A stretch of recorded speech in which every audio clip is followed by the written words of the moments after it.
Sammus sõdur mööda teed. 1, 2, 1, 2. Ranits seljas, mõõk puusaal. Ta läks sõjast koju. Ja äkki kohtas ta teel nõiamoori. Nõid oli vana ja hirmus. Ta alumine huul rippus rinnani alla. Tervist, kroonumees, ütles nõiamoor. Missugune tubli mõõk ja suur ranits sul on. Vaat, kus mehine sõdur. Oled igapidi tore, aga küllap on su taskud tühjad. Tahad, sõdur, ma annan sulle raha. Aituma, vana nõid, ainult lollid ütlevad rahast ära, lausus sõdur ja tahtis juba taskut ette nihutada. Hei, ütles nõiamoor. Oota pisut. Näed seal toda suurt puud. See on seest tühi. Roni puu otsa. Seal üleval on õõnsus. Roni sellesse õõnsusesse ja lasku päris põhja. Mina aga seon sulle köie keha ümber ja tõmban su tagasi, niipea kui ainult hüüad. Aga milleks pean ma sellesse õõnsusesse ronima, päris sõdur? Raha järele, ütles nõiamoor. See pole lihtne puu.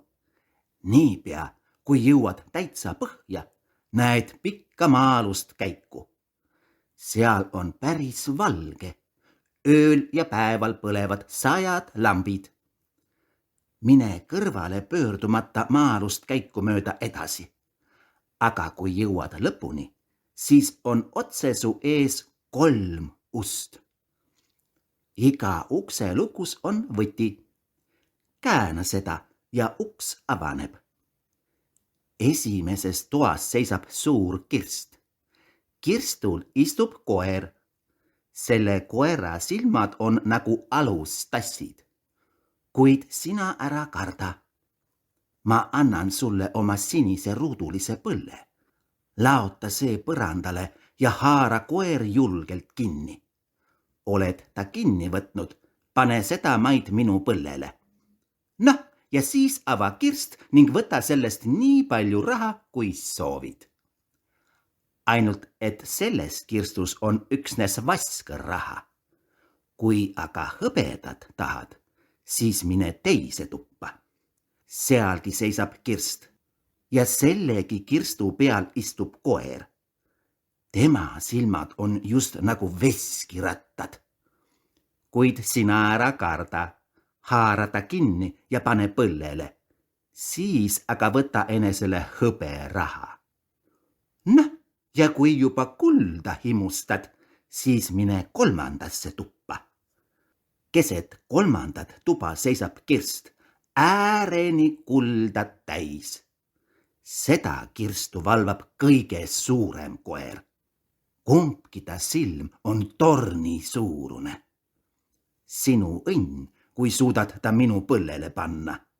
Ega koer sind puutu. Võta siis kulda nii palju, kui süda soovib. See on ju kõik väga tore, lausus sõdur. Kuid mida sina, vana nõid, minult selle eest nõuad, sest midagi sa minult ikkagi tahad. Mitte krossigi ei taha ma sinult, kostis nõiamoor. Too mulle kaasa ainult vana tuleraud, mille unustas alla mu vanaema, kui ta viimast korda sinna ronis. Noh, hüva, seo mulle köis ümber, ütles sõdur. Valmis, sõnas nõid, ja siin on sulle mu ruuduline põll. Ning sõdur ronis puu otsa. Ta leidis õõnsuse ning laskus selle põhja. Nagu nõiamoor oli öelnud, nii ka kõik läks. Sõdur nägi, et ta ees on maa-alune käik ja seal on valge nagu päeval, põlevad 100 ja 100 lambid. Sammus sõdur mööda seda maa-alust käiku. Sammus ja sammus, kuni jõudis lõpuni. edasi minna pole võimalik enam kuhugi. Näeb sõdur, ta ees on 3 ust, aga lukkudes paistavad võtmed. Sõdur avas esimese ukse ja astus tuppa. Keset tuba seisab kirst. Kirstul istub koer. Silmad tal otse kui 2 alustassi. Vahib koer sõdurit ja pööritab silmi. No on aga peletis, ütles sõdur, haaras koera kinni ja pani nõiamoori põllele. Koer muutus taltsaks. Sõdur aga avas kirstu ja muudkui vihtus sealt raha. Toppis taskud vaskraha täis, sulges kirstu ja pani koera jälle selle peale. Ise aga läks teise tuppa. Tõtt oli rääkinud nõiamoor. Selleski toas istus kirstu peal koer. Ta silmad olid otse kui veskirattad. Noh, mis sa mind vahid? Hoia, et sul silmad peast välja ei karga, ütles sõdur, haaras koera ja pani ta nõiamoori põllele. Ise aga kähku kirstu kallale. Kirst äärest ääreni täis hõbedat. Viskas sõdur taskutest vaskraha minema, toppis mõlemad taskud ja ranitsa hõbedat täis. Seepeale astus ta 3. tuppa. Astus sisse ja suu jäi lahti. No oli ka ilma ime. Keset tuba seisis kuldkirst ja kirstu peal istus tõeline koletis. Silmad, võta või jäta, 2 torni. Nad keerlesid nagu kõige kiirema sõiduga tõllarattad. Tervist, ütles sõdur ja tõstis käe mütsi juurde, otse kui oleks seisnud kindrali ees. Muide, kauaks ta vahtima ei jäänud. Kahmas koera sülle, pani ta nõiamoori põllele, ise aga avas kirstu. Heldeke, kui palju oli siin kulda. Selle kulla eest oleks võinud osta kogu pealinna. Kõik mängukannid, kõik tinasõdurid, kõik puuhobused ja kõik präänikud maailmas. Kõigeks oleks jätkunud. Nüüd pildus sõdur taskutest ja ranitsast hõberaha välja ning hakkas kirstust mõlema käega kulda kühveldama. Toppis taskud kulda täis, toppis täis ranitsa, mütsi, saapad. Nii palju kahmis kulda, et suutis hädavaevu kohalt liikuda. Nüüd oli ta alles rikas. Pani koera kirstule, lõi ukse kinni ja hüüdis.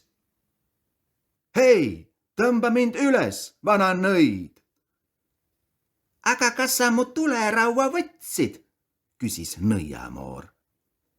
Pagan võtaks, pidin su tuleraua hoopis unustama, ütles sõdur. Läks tagasi, otsis üles nõiamoori tuleraua ja pistis selle taskusse. Noh, tõmba, leidsin su tuleraua, hüüdis ta nõiale. Nõiamoor sikutas köit ja tõmbas sõduri üles. Ja nii oli sõdur jällegi suurel maanteel. Noh, anna nüüd mu tuleraud kätte, ütles nõid. Mida sa, nõiamoor, selle tulerauaga teed? Küsis sõdur. Pole sinu asi, ütles nõid. Sina said ju raha. Anna kohe mu tuleraud siia. Ei tule mõttessegi, lausus sõdur. Ütle silmapilk, mida sa tulerauaga teed? Või ma tõmban mõõga ning raiun su pea maha. Ei ütle, vastas nõid. Siis haaras sõdur mõõga ja raius nõiamooril pea otsast. Nõid langes maha ja suri sedamaid. Sõdur aga sidus kõik oma raha nõiamoori ruudulisse põlle. upitas kompsu õlale ja läks otse teed linna. Linn oli suur ja rikas. Sõdur läks kõige suuremasse võõraste majasse, võttis enesele kõige paremad toad ja käskis anda kõiki oma lemmiktoite. Ta oli ju nüüd rikas. Teener, kes puhastas ta saapaid, imestas, et nii rikkal isandal on nii viletsad saapad. Sõduril polnud ju veel mahti olnud uusi osta. Kuid juba järgmisel päeval ostis ta kõige toredamad rõivad, sulega kübara ja kannustega saapad. Nüüd muutus sõdur tõeliseks härrasmeheks. Talle jutustati kõigist imedest, mis leidusid ses linnas. Jutustati ka kuningast, kellel oli imekaunis tütar printsess. Aga kuidas ma seda printsessi näha saaksin, küsis sõdur. Oo, see pole niisama lihtne, öeldi talle. Printsess elab suures vasklossis. Lossi ümber on aga kõrged müürid ja kivitornid. Kellelgi peale kuninga enese pole õigust sinna minna ega sealt lahkuda, sest kuningale on ennustatud, et ta tütar pidavat abielluma lihtsõduriga. Aga kuningas teadagi ei taha lihtsõduriga sugulaseks saada. Nii ta siis peabki printsessi luku taga. Sõdur kahetses, et ei saa printsessi näha, kuid pikalt muretsema ei hakanud. Elas ta printsessi nägematagi lõbusalt. Käis teatrites, jalutas kuninglikus aias ja jagas vaestele raha. Oli ta ju ise kogenud, kui halb on istuda ilma krossita taskus. Kuna sõdur oli juba kord rikas, elas lõbusalt ja rõivastus toredasti, siis tekkis talle ka palju sõpru. Kõik kutsusid teda mõnusaks vennikeseks ja ehtsaks isandaks. See aga meeldis talle väga. Nii kulutas ja pillas sõdur raha, kuni äkki märkas, et ta taskusse on jäänud vaid 2 mündikest. Ning siis tuli sõduril kolida kallitest tubadest kitsasse pööningukambrisse otse katuse alla. Meenusid talle endised ajad. Hakkas ise oma saapaid puhastama ja nende auke paikama. Ükski sõber ei külastanud teda enam. Liiga kõrge oli tema juurde üles ronida. Nii istus sõdur kord õhtul oma kambrikeses. Oli juba üsna pime, kuid tal polnud raha isegi küünla ostmiseks. Ja seal meenuski talle nõiamoori tuleraud. Sõdur otsis tuleraua välja ning hakkas tuld raiuma. Vaevalt oli ta vastu ränikivi löönud, kui uks lahti kargas ja koer, kelle silmad nagu alustassid, sisse jooksis. See oli sama koer, keda sõdur oli näinud esimeses maa-aluses toas. Mis sa käsid, sõdur? Küsis koer. See on alles lugu, ütles sõdur. Nagu näha, polegi see lihtne tuleraud. Kas ta ei päästaks mind hädast? Muretse mulle raha, käskis ta koera. Ja vaevalt sai ta seda lausuda, kui koerast ei olnud enam jälgegi järel. Ning ei suutnud sõdur veel 2 lugeda, kui koer uuesti tagasi oli, hambus suur, vaskraha täis tuubitud kott. Nüüd mõistis sõdur, milline imeväärne tuleraud tal on. Kui lüüa ükskord vastu ränikivi, ilmub koer, kellel silmad nagu alustassid. Aga kui sõdur 2 korda lööb, jookseb ta juurde veskiratta suuruste silmadega koer. Lööb 3 korda ja tema ees seisab ning ootab käske koer, kellel kumbki silm on torni suurune. Esimene koer tassib talle vaskraha, teine hõbedat, kolmas aga puhast kulda. Ja nii sai sõdur taas rikkaks. Kolis kõige kallimatesse tubadesse, hakkas jällegi uhkeldama toredates rõivastes. Nüüd voorisid sõbrad uuesti ta poole külla ja hakkasid teda väga armastama. Kord tuli sõdurile pähe. Kuid miks ei peaks ma printsessi nägema? Kõik räägivad, et ta on säärane kaunitar. Mis sellest kasu, et ta kogu eluaeg istub vasklossis, kõrgete müüride ja tornide taga? Noh, kus on siis mu tuleraud?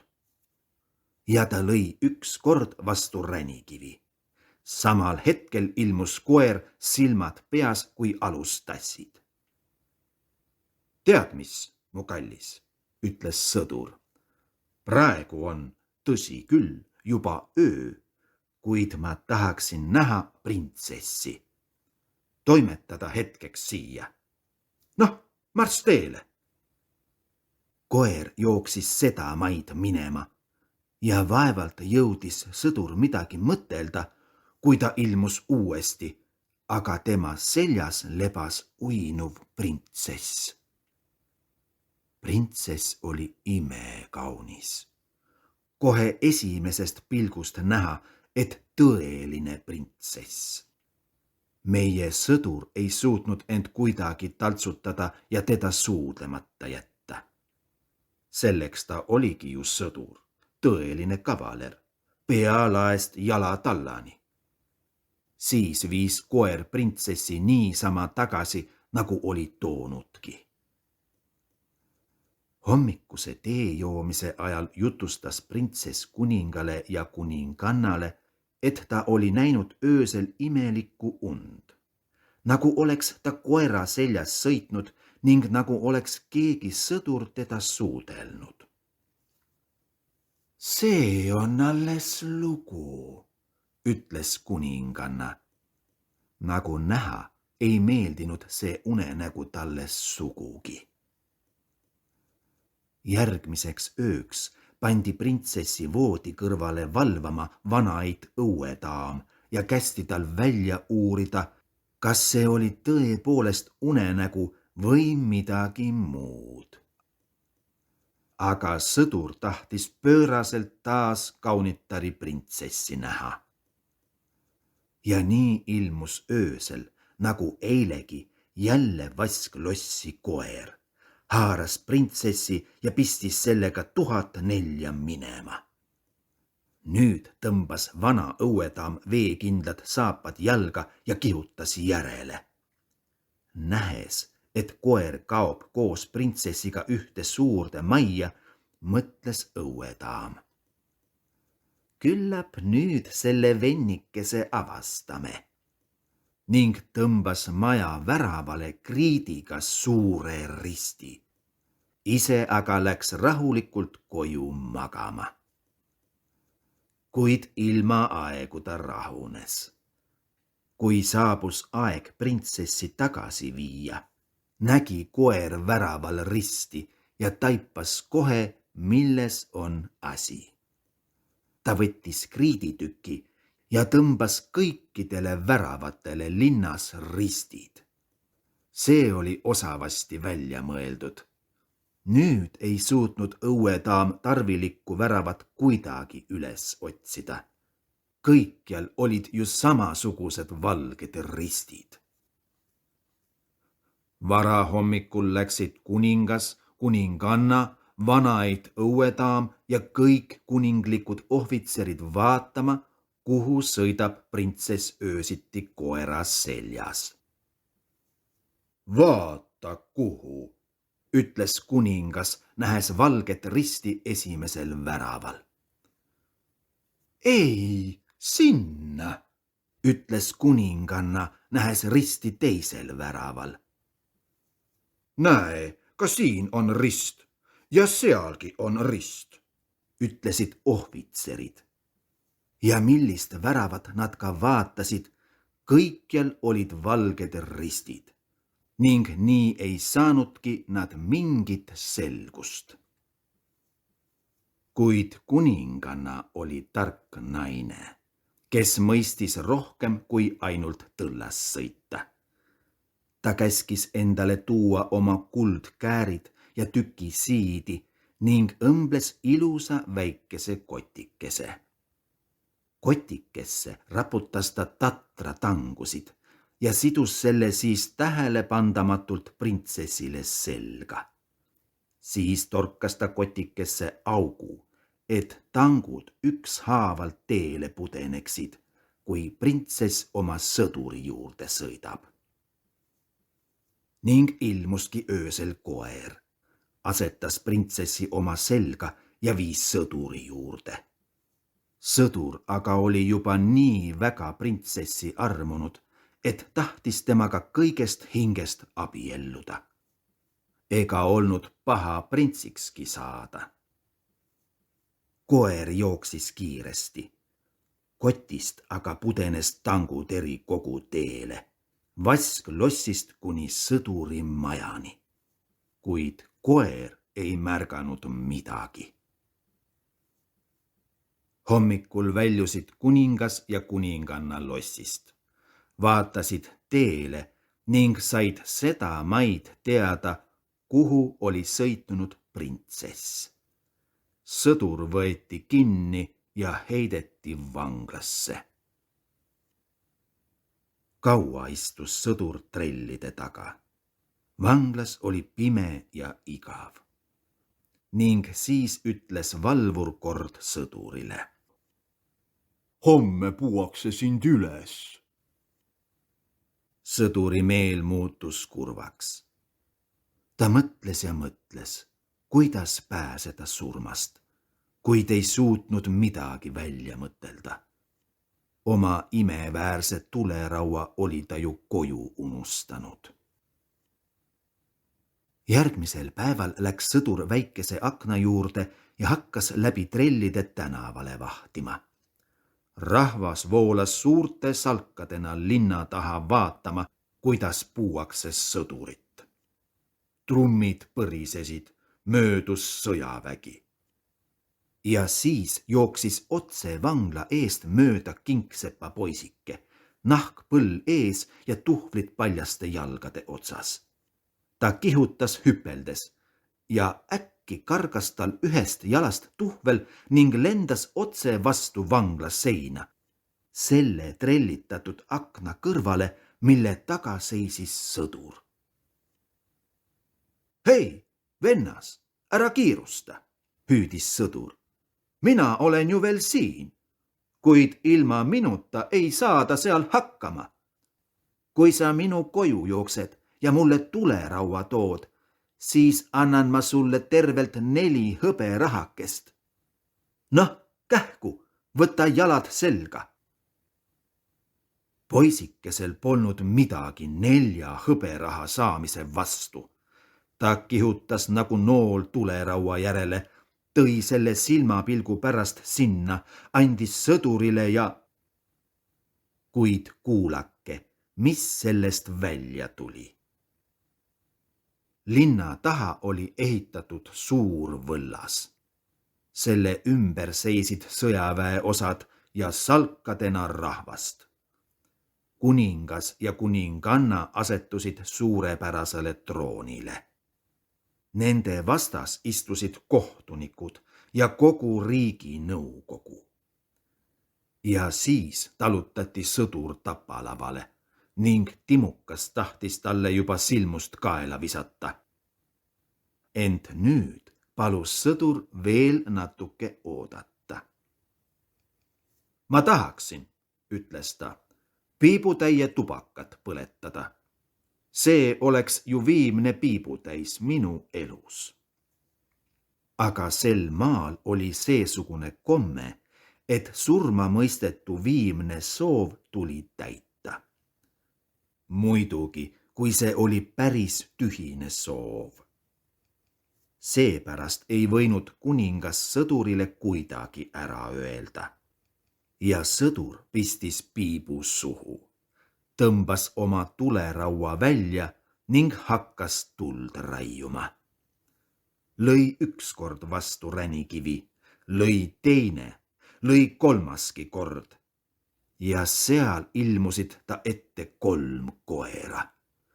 Ühel olid silmad nagu alustassid, teisel nagu veskirattad, kolmandal otse kui ümmargused tornid.